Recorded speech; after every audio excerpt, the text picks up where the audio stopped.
I'm David Sandstrom, Vice President and Financial Advisor at Landaas Company. Dave, we talk about diversifying the stock portion of our portfolios, value orientation, growth orientation, but we also talk about the size of the companies, the large cap and the small cap. I want to talk today about mid-cap stocks. Let's start with the definition. Joe, when we refer to small caps, mid caps, large caps, the caps portion of that is short for market capitalization. So to arrive at that number, you take the share price, multiply it by the number of shares outstanding, and that number approximates the size of the company. And right now, $2 billion to $10 billion would signify the mid-cap area. So mid-cap, I'm guessing, would have some of the traits of small-cap stocks, some of the traits of large-cap stocks. Give us some of the highlights for what investors should consider here. Well, you think about small caps, maybe a little more nimble. They typically will lead us out of recessions and be the fast starters. Large caps will kind of take over in the business cycle. They do a little bit better in recessions. They're bigger, they have more staying power.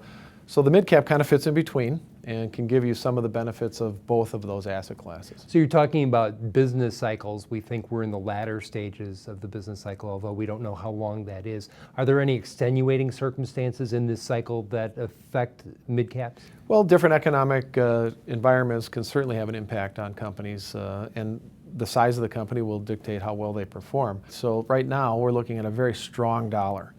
And in that environment, that puts some pressure on large caps and companies that rely a lot on exports, makes exports more expensive to sell around the world.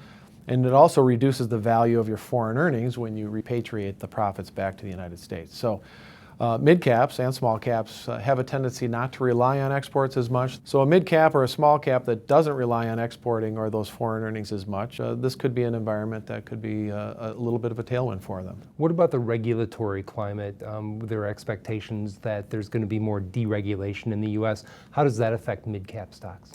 So when you think about heavy regulation, you think about having to, allocate resources to that. So the big companies have the big legal teams, the big accounting departments to handle lots of regulation.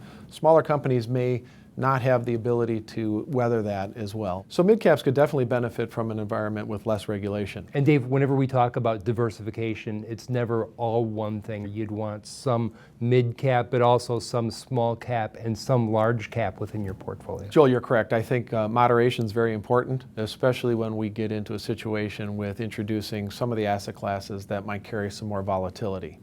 Mid-caps and small caps would definitely be in that category.